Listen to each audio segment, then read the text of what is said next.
Ingon ni Gog. Siya di na ako maantos nga si Digong grabe kadaghan o girlfriend.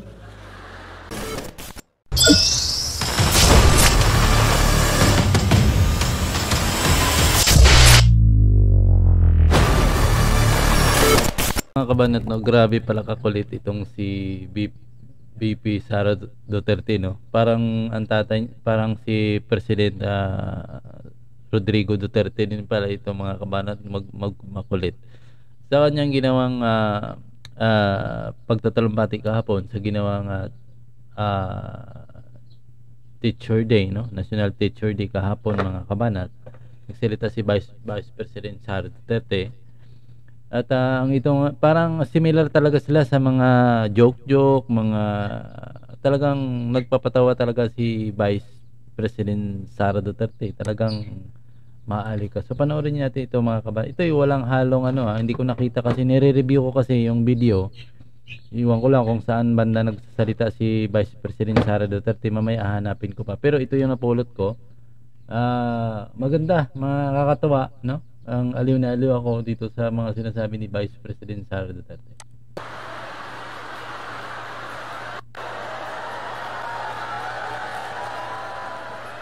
Kita yung tao naghihiyawan sa joke na iba. Wa sila magkadayon. Kay grabe daw ka babaero akong amahan, ingon ni Gog. Siya di na ako maantos nga si Digong grabe kadaghan o girlfriend. Naabda na ako sila nga mag-uyab sila. Di na lang ko ma-mention sa tuig, no, kay basin mamali ko og sultigom kung kanang tuig ato. Nag-uban mi sa ako ang amahan sa Manila, congressman siya, nya nag-eskwela ko og law sa Manila. Nya moabot na ang ako ang amahan, magkurog-kurog, magdagan pasulod sa balay, sa townhouse. Nya mo na siya, day nasuko na pud si iyay, day nasuko na pud siya sa ako Ano ko unsa naman po gibuhat nimo? Basaing na lang ha. Mangutana ganay gani mangutana sa imong asa ko giing-ing na lang gyud nga nag-uban gyud ta.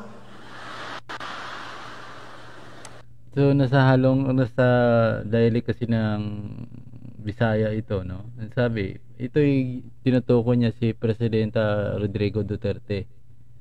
Ang sabi kanina, no, masyado daw babaero itong si napakarami daw babae ayun daw sa Tapos nung nanginginig daw yung papa niya nung umuwi kasi parang nagalit na naman yung gobernador ata, yung papa ata sang babae yung kanyang nililigawan. Pagdating daw sa townhouse, no, sabi niya kay Vice President Sara Duterte, no, nung nag-aaral pa ito ng law, no, abogado, sabi niya kung may nagtanong daw sa kanya, no, kay VP Sara, sasabihin na lang na magkasama tayo. Yun ang ibig sabihin niya. So,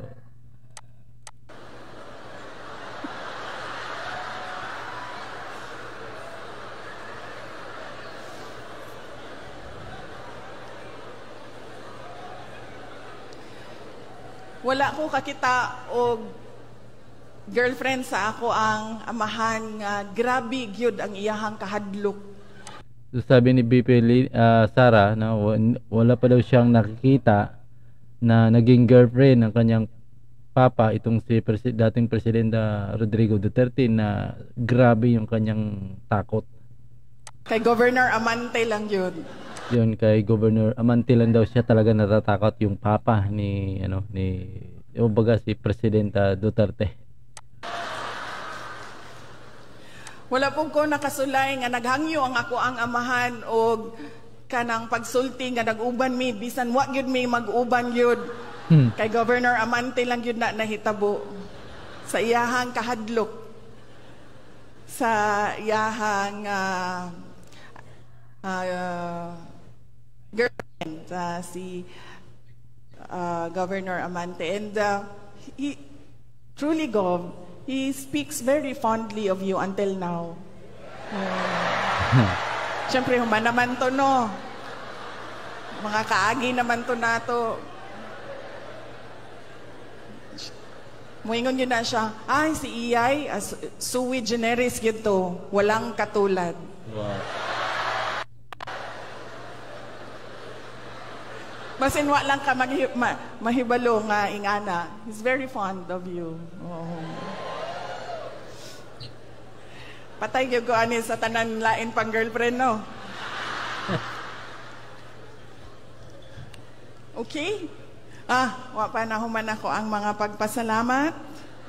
So, skip tayo dito skip tayo dito mga kabanata para hindi tayo magtagal kasi nagte-thank you lang naman si BP Sara dito sa mga kaibigan niya. So mag-skip tayo at pupunta tayo doon tayo sa ibang naman. Nire-review ko kasi yung sinabi kanina ng isang reporter pero hindi ko nakita. Ewan ko lang kung ibang lugar siguro yun ng pinagsalita. Kasi ito, hindi ako magkakamali sa part ito ng Davao Kasi ang dialect ni BP Sara ay naka sa Bisaya Naka Bisaya siya. The end of school year rights, you have 30 days. Ito naman ay good news ito patungkol sa mga teacher. Yung sinasabi ni BP Sara dito. Of uninterrupted rest without volunteer work.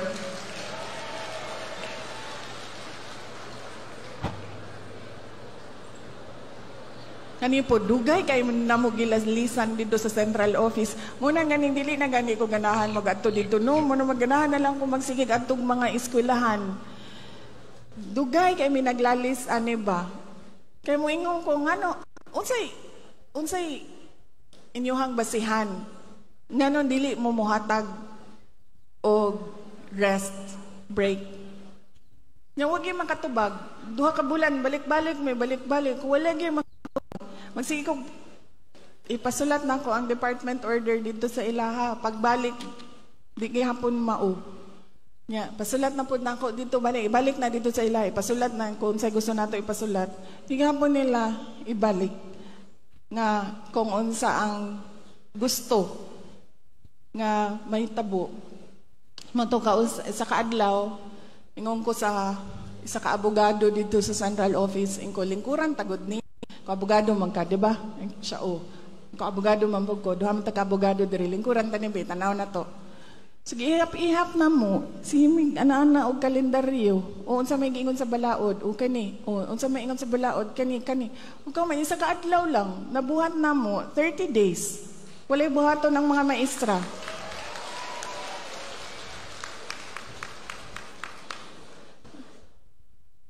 Nahago nagyud ko ani trabahoan ni ba? Yeah.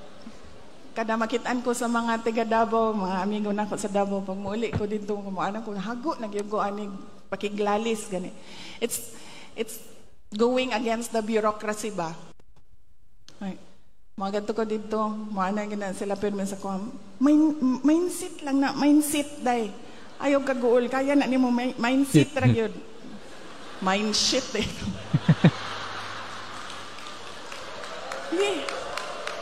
Oh.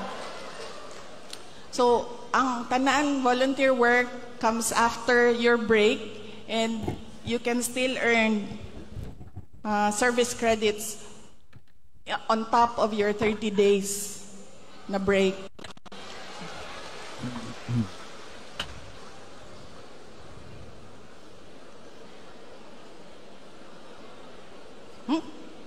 Okay? Ang next namong pakiglalis, balik-balik. Ito mga kabanata, i-recap ko lang baka mayroong hindi makakano kasi halos na sa Bisaya. So ang tinutukoy dito ni BP Sara ay itong mga teacher na gusto niyang bigyan ng break. Hindi ako magkakamali, 1 month break na wala talagang gagawin yung teacher. Kasi mga kabanat, yung teacher kasi halimbawa naka-break yan ay mayroon pa ring gampanin yan sa kanilang halimbawa nung sira klase, pag sinabing sira klase, yung mga teacher mga kabanat, ang iba dyan ay nagre-report pa rin So gusto ni BP Sara Duterte na kapag binigyan ng break itong teacher, talagang yung time ay para talaga sa sarili nila.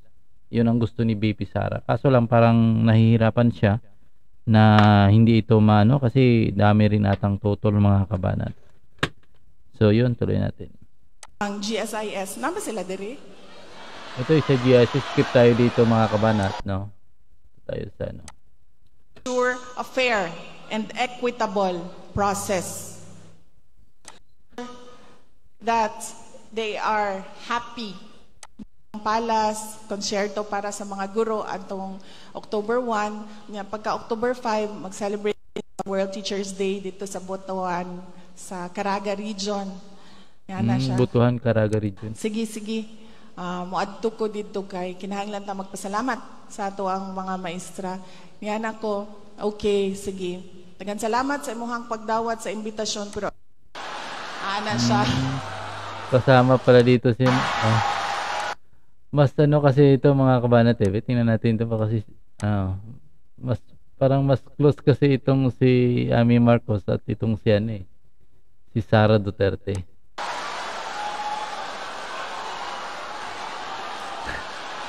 Ana siya. Ana siya. Wala ba day regalo ang kuan? Wala ba day regalo ang kanang Department of Education? Wala ba day mo giandam? Kami ba nagbuhat sa inyong budget ha? Nakita ba ako nga naamoy regalo pag World Teachers Day? Anak ko, bitaw, tinuod man na, makadawat man na sila 1,000. Pero, ang isa kasako sa bugas karon sobra pa man 1,000.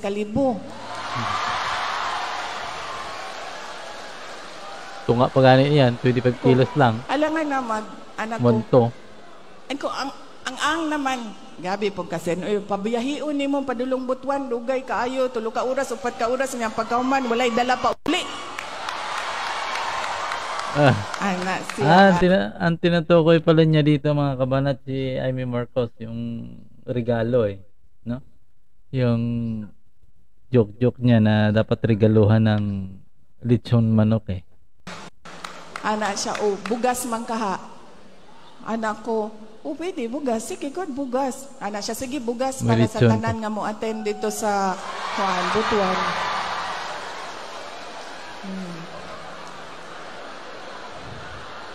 Yan ni anak ko.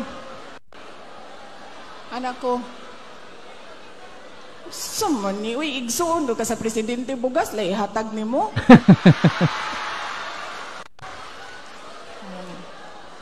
Ana siya nga, ay sige, kanang mag-andam pod mi o kanang kinahanglan kay sa mga maestra no because we have to be very corporate, we need to be very pleasant looking, so mag-andam pod mi og lipstick og mga pulbos para sa ato ang mga extra lipstick og powder. Yan ako. Nyaon saon man ng mga lalaki nga di man na sila naga-lipstick og powder sen. Ingon dayon siya sa kuan. Sige lang kay ihatag ra man na nila sa ilang mga girlfriend o sa ilang mga asawa ang lipstick o pulbos. Sige, salamat. Yan ang kusaya ha. Ang kusen, kibalo ba ka no nga ang Pilipino ba no dili ba mo kaon og bugas og kanon lang. Kinahanglan na ay sudan. Diba no?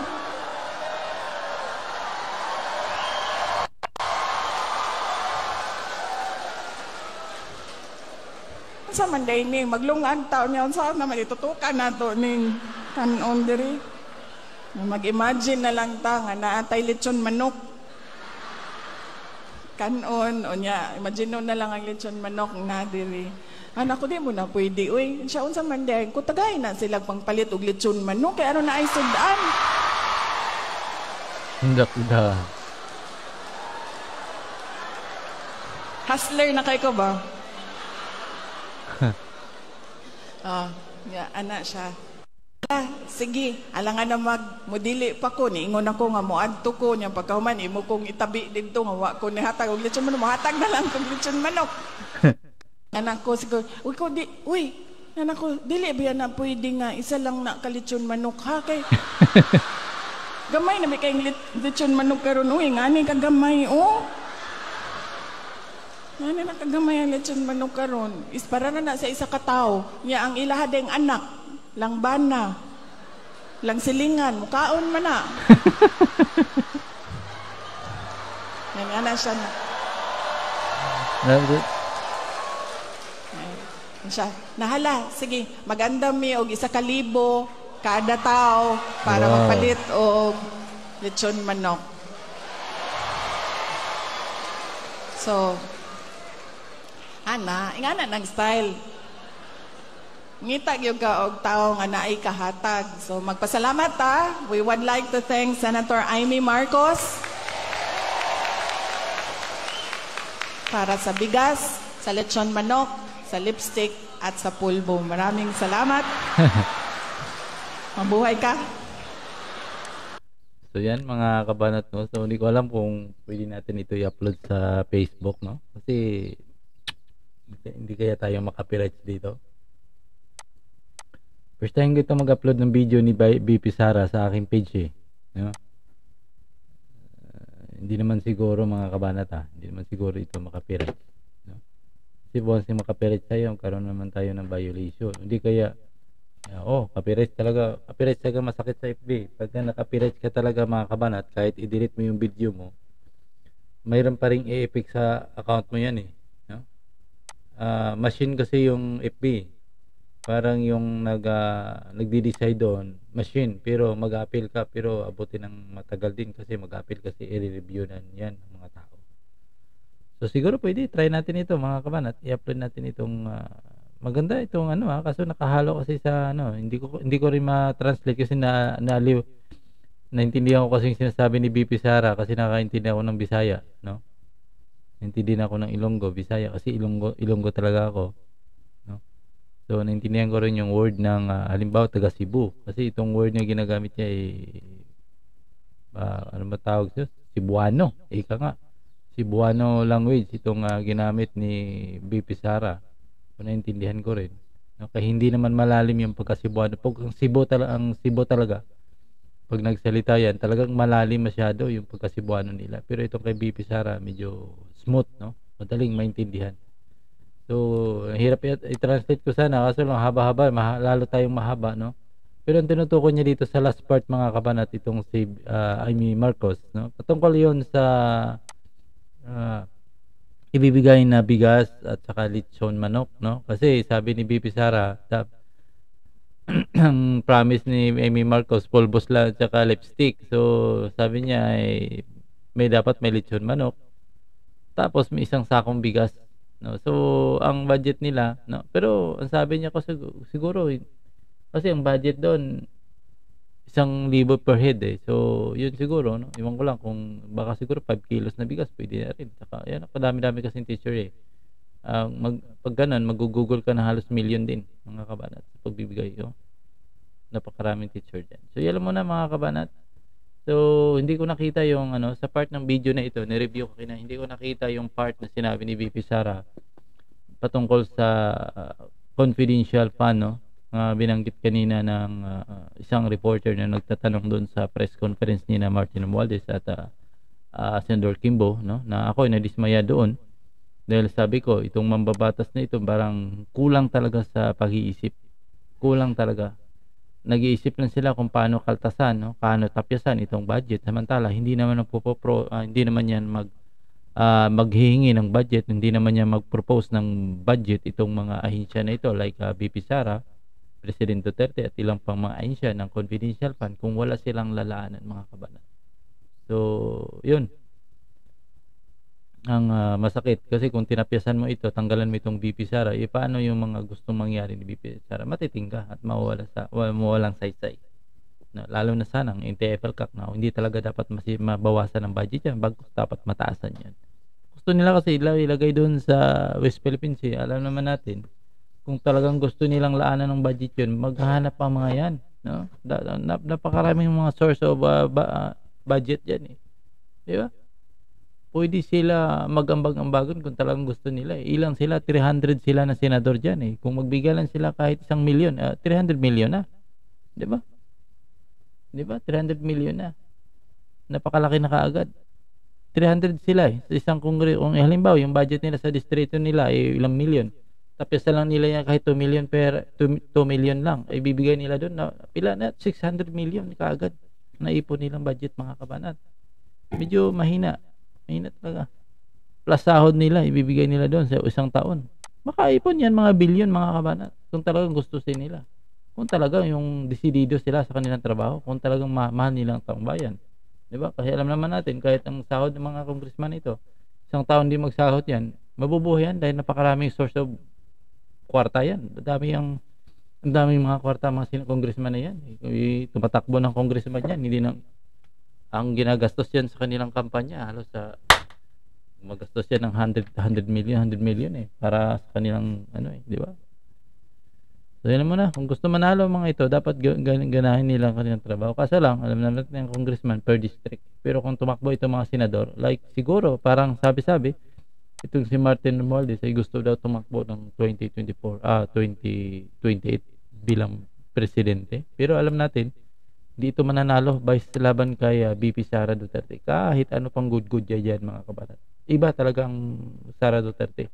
Talagang kita-kita mo yung dedication niya at saka yung puso niya eh. Wala siyang paimbabaw mga kabanat.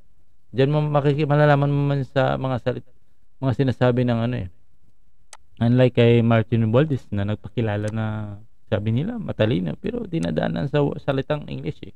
Pero sa mga gawa nakikita doon pa lang sa hakbang nilang sa pagtatapyas ng budget eh. Hindi natin masasabi yung tao na yun ay matalino talaga. So yun mo na mga kapatid. Siguro pwede natin ito upload sa YouTube o Facebook siguro. Hindi naman ito siguro makapiright ito eh.